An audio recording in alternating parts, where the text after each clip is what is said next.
Hello friend, स्वागत है आप सभी का हमारे इस यूट्यूब चैनल मेजर टारगेट पर। तो फ्रेंड, जिस भी विद्यार्थी का कल है साइंस का एग्जाम, तो यहाँ पे हमारे पास जो है ना सभी स्कूल कॉलेजों का यहाँ पे हमारे पास साइंस का प्रश्न पत्र आ चुका है और यहाँ पे हम लोग जो है ना सभी क्वेश्चंस को हल करेंगे। अगर आप चाहते हैं कि साइंस में 80 में 80 लाए कल के एग्जाम्स में, तो आप लोग इस वीडियो को शुरू से लेकर आखिरी तक देखिए। आप लोग को वीडियो में काफ़ी मज़ा आने वाला है, क्योंकि जो भी पुराने विद्यार्थी हैं ना हमारे चैनल से, जो भी विद्यार्थी पढ़ते हैं, तो उसका एक भी क्वेश्चन नहीं छूटेगा। ठीक है, तो फ्रेंड फटाफट से वीडियो को लाइक कर दीजिएगा। चैनल पर नए हैं ना तो प्लीज़ दोस्तों चैनल को सब्सक्राइब कर लीजिएगा। साथ में नोटिफिकेशन बेल आइकन आएगा, बेल आइकन को प्रेस करके ऑल पर जरूर सेलेक्ट कर लीजिएगा। ठीक है, और दोस्तों इसका पीडीएफ हम फ्री में देंगे, तो वीडियो को लास्ट में बताएंगे कि इसका पीडीएफ आप लोग फ्री में कैसे डाउनलोड कीजिएगा। और दोस्तों जो भी विद्यार्थी अभी तक हमारे व्हाट्सएप ग्रुप में नहीं जुड़े हैं, तो ये मेरा व्हाट्सएप नंबर है 6206 है 076569। इस नंबर को सेव कीजिए, आप हेलो कीजिए, आपको जो ना व्हाट्सएप ग्रुप में तुरंत जोड़ दिया जाएगा। ठीक है, तो वीडियो को फटाफट से लाइक कर दीजिएगा दोस्तों। तो चलिए शुरू करते हैं। यहाँ पे आज के शानदार प्रश्न के साथ वीडियो को प्रारंभ किया जा रहा है। और दोस्तों एक एक क्वेश्चन का आंसर आप लोग कोशिश कीजिए कि कमेंट बॉक्स में या फिर लाइव चैट में बताइएगा, और क्लास को शुरू से लेकर आखिरी तक देखिए। तो फ्रेंड देखिए यहाँ पे आज का फर्स्ट प्रश्न क्या रहा है कि किसी दर्पण के सामने वस्तु को कहीं पे भी रखने पर वस्तु के बराबर आकार का सीधा प्रतिबिंब बनता है, तो वह दर्पण होगा। ठीक है, तो फ्रेंड हम लोग जानते हैं जो समतल दर्पण होता है ना, समतल दर्पण के सामने वस्तु को कहीं पे भी रख देते हैं ना, तो प्रतिबिंब समतल दर्पण में हमेशा वस्तु के आकार का बनता है। यानी कि यहाँ पे सी वाला ऑप्शन बिल्कुल ही सही उत्तर हो जाएगा। चलिए फ्रेंड देखते हैं यहाँ पे दूसरा प्रश्न। ये सभी क्वेश्चन जो है ना पिछले कक्षा में पढ़ा चुके हैं। देखिएगा प्रश्न एक रहा है कि साइड मिरर के रूप में प्रयुक्त होती है। ठीक है, तो फ्रेंड साइड मिरर के रूप में जो है ना उत्तल दर्पण का प्रयुक्त होती है। ये भी प्रश्न जो है ना बहुत बार बता चुके हैं आपको। यहाँ पे बी वाला ऑप्शन बिल्कुल ही करेक्ट आंसर हो जाएगा। चलिए देखते हैं यहाँ पे तीसरा प्रश्न क्या कराए कि अवतल दर्पण की फोकस दूरी उसकी वक्रता त्रिज्या की क्या होती है। तो फ्रेंड आपको पता होना चाहिए एफ बराबर क्या होता है, r/2 होता है। तो अवतल दर्पण की जो फोकस दूरी होता है ना उसकी वक्रता त्रिज्या की आधी होती है, जो कि ए ऑप्शन में दिया हुआ है। यानी कि ए वाला ऑप्शन जो है ना बिल्कुल ही करेक्ट आंसर हो जाएगा। अब चलिए फ्रेंड देखते हैं यहाँ पे चौथा प्रश्न क्या कराए कि जब प्रकाश की किरण विरल माध्यम से सघन माध्यम में जाती है तब आपतन कोण से अपवर्तन कोण होता है। तो फ्रेंड ये घटना किस में होता है, प्रकाश का अपवर्तन में होता है, इसे आपको याद होना चाहिए। यानी कि यहाँ पे बी वाला ऑप्शन जो है ना बिल्कुल ही करेक्ट आंसर हो जाएगा। अब चलिए फ्रेंड देखते हैं यहाँ पे 5 नंबर प्रश्न क्या कराए कि एक गोलीय दर्पण की फोकस दूरी +20 सेंटीमीटर है, तो यह गोलीय दर्पण कैसा होगा। ये सभी प्रश्न जो है ना पिछली कक्षाओं में पढ़ा चुके हैं। तो यहाँ पे गोलीय दर्पण की फोकस दूरी 20 सेंटीमीटर दिया, +20 सेंटीमीटर। तो फ्रेंड किस दर्पण में फोकस दूरी धनात्मक होती है, तो अवतल दर्पण की फोकस दूरी क्या होती है, धनात्मक होती है। यानी कि यहाँ पे बी वाला ऑप्शन जो है ना बिल्कुल ही करेक्ट आंसर हो जाएगा। अब चलिए फ्रेंड देखते हैं यहाँ पे अगला प्रश्न है। तो फ्रेंड देखिए यहाँ पे 6 नंबर प्रश्न क्या कराए कि किसी बिंदु वस्तु से निकलकर किरणें किसी लेंस से अपवर्तित होकर जिस बिंदु पर मिलती उसे हम लोग क्या कहते हैं। ये भी प्रश्न जो है ना बहुत बार बता चुके हैं। तो फ्रेंड किसी भी बिंदु वस्तु से निकलकर किरणें किसी लेंस से अपवर्तित होकर जिस बिंदु पर मिलती है ना उसे हम लोग क्या कहते हैं, फोकस कहते हैं। यानी कि यहाँ पे ए वाला ऑप्शन जो है ना बिल्कुल ही करेक्ट आंसर हो जाएगा। अब चलिए फ्रेंड देखते हैं यहाँ पे 7 नंबर प्रश्न क्या कराए कि किसी वस्तु का प्रतिबिंब रेटिना के जिस भाग पर बनता है उसे हम लोग क्या कहते हैं, दृष्टिपटल या फिर रेटिना कहा जाता है। और दोस्तों दृष्टिपटल या फिर रेटिना में जो प्रतिबिंब बनता है ना वास्तविक उल्टा तथा वस्तु से छोटा बनता है। अब चलिए फ्रेंड देखते हैं यहाँ पे 8 नंबर प्रश्न क्या कराए कि सामान्य नेत्र अधिकतम कितनी दूरी तक की वस्तुओं को साफ साफ देख सकते हैं। ठीक है, तो यहाँ पे अधिकतम दूरी बोला है, तो सामान्य नेत्र जो है ना अनंत तक पर रखी वस्तुओं को साफ साफ सुस्पष्ट रूप से देख सकता है। और दोस्तों सामान्य नेत्र जो है ना कि न्यूनतम दूरी कितना होता है, 25 सेंटीमीटर होता है। साथ में इसे आपको याद होना चाहिए। यानी कि यहाँ पे डी वाला ऑप्शन बिल्कुल ही करेक्ट आंसर हो जाएगा। आप लोग वीडियो को शुरू से लेकर आखिरी तक देखिएगा दोस्तों। एक भी क्वेश्चन को आपको स्किप नहीं करना है, क्योंकि ये सभी क्वेश्चन जो है ना कल के एग्जाम्स में 100% पूछे जाएंगे। ठीक है, तो फ्रेंड देखिए यहाँ पे 9 नंबर प्रश्न क्या कराए कि नेत्र लेंस की फोकस दूरी कम हो जाने से कौन सा दृष्टि दोष होता है। ठीक है, तो फ्रेंड जब नेत्र लेंस की फोकस दूरी कम हो जाता है ना तो नेत्र में क्या होता है, निकट दृष्टि दोष होता है। यानी कि यहाँ पे ए वाला ऑप्शन जो है ना बिल्कुल ही करेक्ट आंसर हो जाएगा। अब आइए फ्रेंड देखते हैं यहाँ पे 10 नंबर प्रश्न क्या कराए कि एक प्रिज्म कितने सतहों से घिरा होता है। तो फ्रेंड प्रिज्म एक पारदर्शी शीशा होता है जिसका 2 सतह त्रिभुजाकार तथा 3 सतह चतुर्भुजाकार होता है। तो टोटल सतह 5 हो गया। यहाँ पे सी वाला ऑप्शन जो है ना बिल्कुल ही करेक्ट आंसर हो जाएगा। अब आइए फ्रेंड देखते हैं यहाँ पे 11 नंबर प्रश्न क्या कराए कि श्वेत प्रकाश जब एक प्रिज्म से होकर गुजरता है तो वर्ण यानी कि रंग सबसे कम विचलित होता है। तो फ्रेंड ये भी प्रश्न जो है ना आप लोग को काफी बार बता चुके हैं, ये सभी प्रश्न जो है ना आप पिछली क्लास में पढ़ चुके हैं, ठीक है। जब भी व्हाइट लाइट को किसी प्रिज्म से गुजारा जाता है तो पर्दे पर जो 7 रंग की पट्टी प्राप्त होती है ना, तो 7 रंग में से एक रंग का झुकाव क्या होगा, सबसे कम होगा, वो होता है आपका लाल रंग। लाल रंग का झुकाव क्या होता है, सबसे कम होता है। यहाँ पे ए वाला ऑप्शन जो है ना बिल्कुल ही करेक्ट आंसर हो जाएगा। अब चलिए फ्रेंड देखते हैं यहाँ पे 12 नंबर प्रश्न क्या करा है कि हवा या निर्वात में प्रकाश की चाल होती है। तो फ्रेंड है हवा या निर्वात में जो प्रकाश का जो स्पीड होता है ना 3 × 10⁸ मीटर प्रति सेकेंड होता है। ये भी प्रश्न जो है ना आप लोग को बहुत बार बता चुके हैं। अब चलिए फ्रेंड देखते हैं यहाँ पे अगला प्रश्न है। तो फ्रेंड यहाँ पे आप लोग जो ना यहाँ पे आप लोग कल के एग्जाम में जो ना आग लगा दीजिएगा, क्योंकि ये सभी प्रश्न जो है ना आपके कल के एग्जाम्स में पूछे जाएंगे। तो फ्रेंड देखिएगा 13 नंबर प्रश्न क्या कराए कि ऐसे पदार्थ जिससे होकर प्रकाश आसानी से पार कर जाता है कहे जाते हैं, ठीक है। तो फ्रेंड जिससे प्रकाश आसानी से पार कर जाते हैं ना उसे हम लोग पारदर्शी पदार्थ कहते हैं, यानी कि यहाँ पे ए वाला ऑप्शन बिल्कुल ही करेक्ट आंसर हो जाएगा। अब चलिए फ्रेंड देखते हैं यहाँ पे 14 नंबर प्रश्न क्या कराए कि समीकरण 2Cu + O2 tends to 2CuO किस प्रकार की अभिक्रिया है। तो फ्रेंड यहाँ पे क्या हो रहा है कि कॉपर ऑक्सीजन के साथ जुड़ रहा है, इसलिए यह एक प्रकार का ऑक्सीकरण रासायनिक अभिक्रिया है। यहाँ पे बी वाला ऑप्शन जो है ना बिल्कुल ही सही उत्तर हो जाएगा। अब चलिए फ्रेंड देखते हैं यहाँ पे 15 नंबर प्रश्न क्या करा है कि निम्नलिखित में कौन अवकारक गुण प्रदर्शित करता है, ठीक है। अवकारक गुण कौन प्रदर्शित करेगा, तो यहाँ पे ऑप्शन सी में आपका दिया हुआ है H2S, यह जो है ना अवकारक गुण प्रदर्शित करेगा। ऑप्शन सी बिल्कुल ही करेक्ट आंसर हो जाएगा। अब चलिए फ्रेंड देखते हैं यहाँ पे 16 नंबर प्रश्न क्या कराए कि निम्नलिखित में कौन सा पदार्थ बिना ज्वाला के जलता है, ठीक है। तो फ्रेंड है ये जो कोयला होता है ना बिना ज्वाला के जलता है, यानी कि यहाँ पे सी वाला ऑप्शन जो है ना बिल्कुल ही सही उत्तर हो जाएगा। चलिए देखते हैं यहाँ पे 17 नंबर प्रश्न क्या कराए कि जल में घुलनशील भस्म क्या कहलाते हैं, बहुत ही महत्वपूर्ण है। तो ये प्रश्न जो है ना आपके फाइनल मैट्रिक बोर्ड परीक्षा में भी पूछे जाएंगे। तो फ्रेंड जल में घुलनशील भस्म क्या कहलाते हैं, क्षार कहलाते हैं, यानी कि यहाँ पे बी वाला ऑप्शन जो है ना बिल्कुल ही करेक्ट आंसर हो जाएगा। चलिए देखते हैं यहाँ पे 18 नंबर प्रश्न क्या कराए कि निम्नलिखित में किस लवण में रवा जल नहीं रहता है, ठीक है। तो फ्रेंड यहाँ पे बेकिंग सोडा है, धोने वाला सोडा है, तूतिया है, जिप्सम है, ठीक है। तो रवा जल किसमें नहीं होता वही आपको बताना है, ठीक है। तो फ्रेंड यहाँ पे जो रवा जल नहीं होता है ना, तो फ्रेंड ये जो बेकिंग सोडा होता है ना इसमें रवा जल नहीं होता, क्योंकि बेकिंग सोडा का अणुसूत्र क्या होता है, आप लोग अणुसूत्र के माध्यम से जो है ना यहाँ पे आप लोग बता।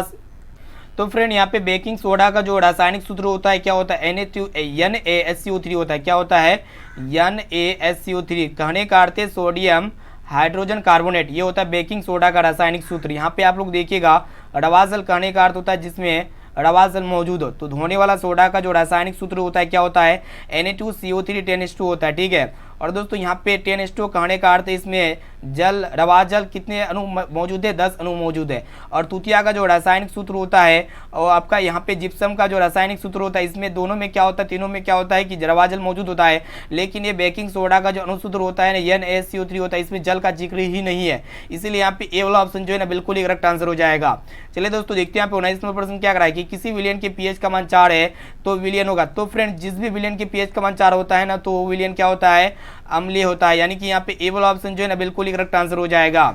चलिए देखते हैं 20 नंबर प्रश्न क्या कराए कि जल में हाइड्रोजन तथा ऑक्सीजन की परमाणुओं का अनुपात है। तो फ्रेंड है सबसे पहले यहाँ पे आपको जानना जरूरी है कि H2O जल का अणुसूत्र होता है। तो यहाँ पे 2:1 के अनुपात में क्या होता है कि ऑक्सीजन और मतलब हाइड्रोजन और ऑक्सीजन का अनुपात होता है परमाणुओं में, क्योंकि यहाँ पे हाइड्रोजन के साथ 2 परमाणु और ऑक्सीजन के साथ 1 परमाणु, यानी कि 2:1, जो कि यहाँ पे ऑप्शन बी में आपका दिया हुआ है।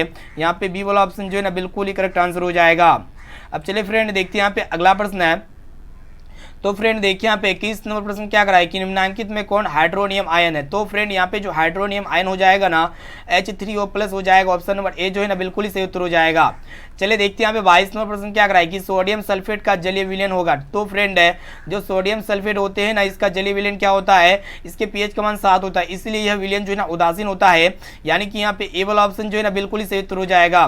चलिए देखते हैं यहाँ पे 23 नंबर प्रश्न क्या कराए कि सोडियम हाइड्रोक्साइड NaOH का व्यावसायिक नाम क्या होता है, ठीक है। तो फ्रेंड है सोडियम हाइड्रोक्साइड यानी कि NaOH का जो व्यावसायिक नाम होता है ना कॉस्टिक सोडा होता है, कास्टिक सोडा जिसे हम लोग कहते हैं, यानी कि यहाँ पे ए वाला ऑप्शन जो है ना बिल्कुल ही सही उत्तर हो जाएगा।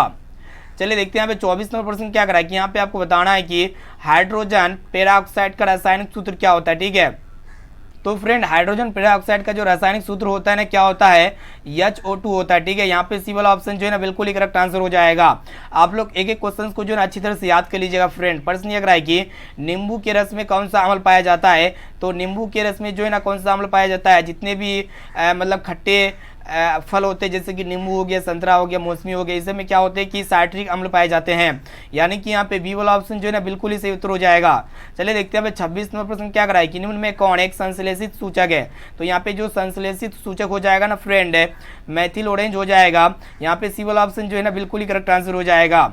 चलिए फ्रेंड देखते हैं यहाँ पे 27 नंबर प्रश्न क्या कराए कि मनुष्य में वीर्य एक तंत्र का भाग है जो संबंधित है। ठीक है, यानी कि किडनी एक तंत्र का भाग होता है जो किससे संबंधित होता है, उत्सर्जन से संबंधित होता है। यानी कि यहाँ पे सी वाला ऑप्शन जो है ना बिल्कुल ही करेक्ट आंसर हो जाएगा। अब चलिए फ्रेंड देखते हैं यहाँ पे अगला प्रश्न है। तो फ्रेंड देखिए यहाँ पे 28 नंबर प्रश्न क्या कराए कि पौधे में जाइलम उत्तरदायी है। ठीक है, तो यहाँ पे जाइलम जो है ना जल का वहन के लिए उत्तरदायी होता है। यानी कि यहाँ पे ए वाला ऑप्शन जो है ना बिल्कुल ही सही उत्तर हो जाएगा। चलिए देखते हैं यहाँ पे 29 नंबर प्रश्न क्या कराए कि पौधों में गैसों का आदान प्रदान के लिए रहते हैं। ठीक है, तो फ्रेंड पौधे में जो गैसों का आदान प्रदान होता है ना, पौधे की पत्तियों में बहुत छोटे छोटे छिद्र होते हैं जिससे हम लोग क्या कहते हैं, रंध्र या स्टोमाटा कहते हैं। इन रंध्र या स्टोमाटा के द्वारा क्या होता है कि पौधे गैसों का आदान प्रदान करता है। यानी कि यहाँ पे ए वाला ऑप्शन जो है ना बिल्कुल ही करेक्ट आंसर हो जाएगा।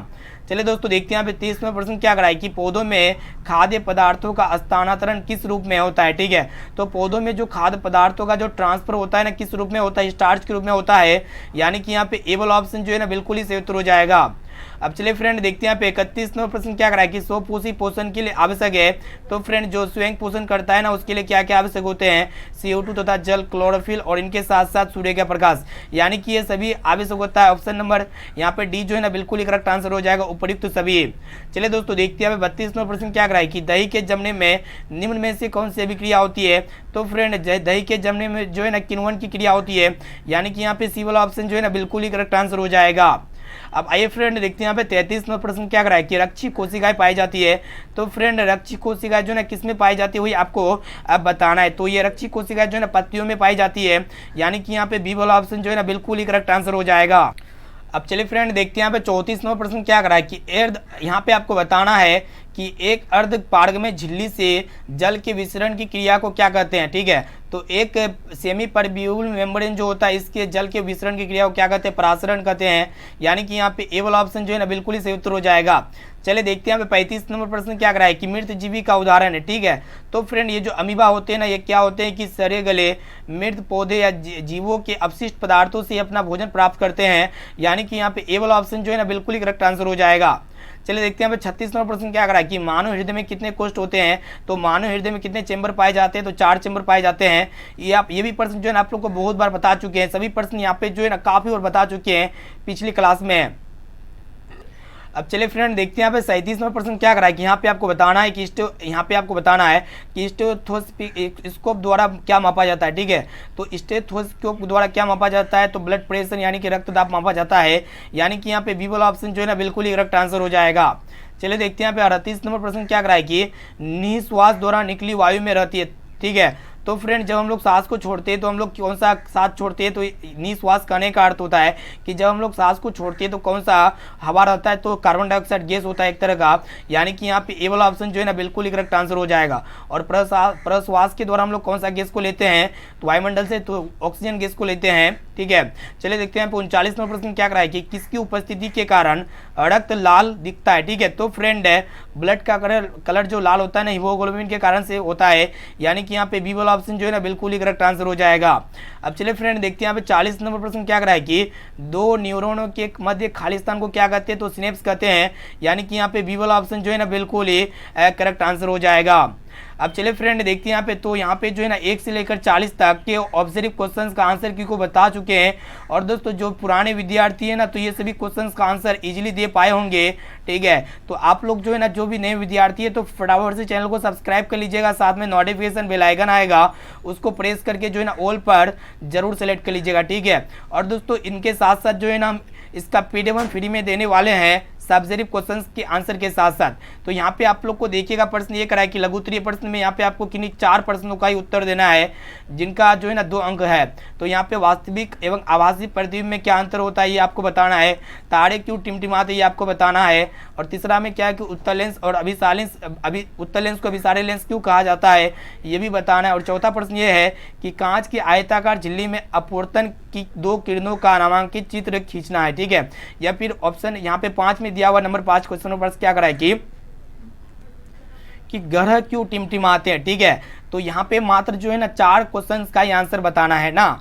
इसी तरह यहाँ पे देखने पा रहे अपवर्तनांक क्या होता है, और यहाँ पे खंड ब में ग्रुप बी में क्या है कि यहाँ पे रासायनिक समीकरण को संतुलित करना है, और यहाँ पे लोहे की वस्तुओं को हम पेंट क्यों करते हैं। ऑप्शन यहाँ पे क्वेश्चन नंबर 8 है कि 2 खनिज अम्लों के नाम उनके सूत्र के साथ लिखना है, ठीक है। और फ्रेंड यहाँ पे सब्जेक्टिव टाइप क्वेश्चंस यहाँ पे देखिएगा 10 नंबर क्वेश्चन क्या कराए कि निम्नलिखित यौगिकों के अनुसूत्र लिखना है, जैसे कि अमोनियम हाइड्रोक्साइड का क्या होता है, कास्टिक सोडा का क्या होता है अनुसूत्र। ये सभी क्वेश्चंस का आंसर जो है ना हम अपने वेबसाइट पे डाल देंगे, तो आप लोग को बताएंगे कि आप लोग वेबसाइट से सभी क्वेश्चंस का आंसर इजीली कैसे प्राप्त कर सकते हैं। तो यहाँ पे दोस्तों क्वेश्चंस को पढ़ सकते हैं इजीली। यहाँ पे सभी क्वेश्चंस का यहाँ पे पीडीएफ जो है ना आप लोग विद आंसर के साथ, सब्जेक्टिव टाइप क्वेश्चंस आंसर के साथ कैसे प्राप्त कीजिएगा। तो चलिए आप लोग को लेके चलते वेबसाइट पे। उससे पहले जो भी विद्यार्थी हमारे व्हाट्सएप ग्रुप में नहीं जुड़े हैं ना, तो व्हाट्सएप ग्रुप में जल्दी से जुड़ जाइएगा दोस्तों।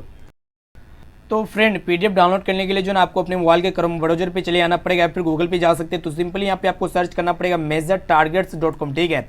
तो फ्रेंड यहाँ पे स्पेलिंग को ध्यानपूर्वक लिखना है। तो यहाँ पे कुछ इस प्रकार आने वाला इंटरफेस measuretargets.com जैसे ही लिखते हैं ना, तो यहाँ पे मैट्रिक एग्जाम इसमें आपको क्लिक करना है। मैट्रिक एग्जाम इसमें जैसे क्लिक कर देते हैं ना, तो इस तरह का कुछ इंटरफेस खुलने वाला है। तो नीचे थोड़ा स्क्रॉल डाउन करना है। तो फ्रेंड पीडीएफ डाउनलोड करने के लिए, कल का क्वेश्चन पेपर डाउनलोड करने के लिए जो है ना सिंपली यहाँ पे फ्री पीडीएफ डाउनलोड के बटन पे क्लिक करना है। और दोस्तों यहाँ पे वेबसाइट पे डेली ऑनलाइन टेस्ट चलता है, तो यहाँ पे ऑनलाइन टेस्ट के बटन पे क्लिक करके आप लोग ऑनलाइन टेस्ट दे सकते हैं। तो यहाँ पे फ्री पीडीएफ पे यहाँ पे हम सिंपली क्लिक करेंगे, इस तरह का विज्ञापन वगैरह आ सकता है, इसको सिंपली क्लोज कर देना है और नीचे थोड़ा स्क्रॉल डाउन करना है। और दोस्तों यहाँ पे जितने भी यूट्यूब पर लाइव क्लास होता है ना, तो यहाँ पे देखने पा रहे कि साइंस का फर्स्ट टर्मिनल का क्वेश्चन पेपर आउट हो चुका है।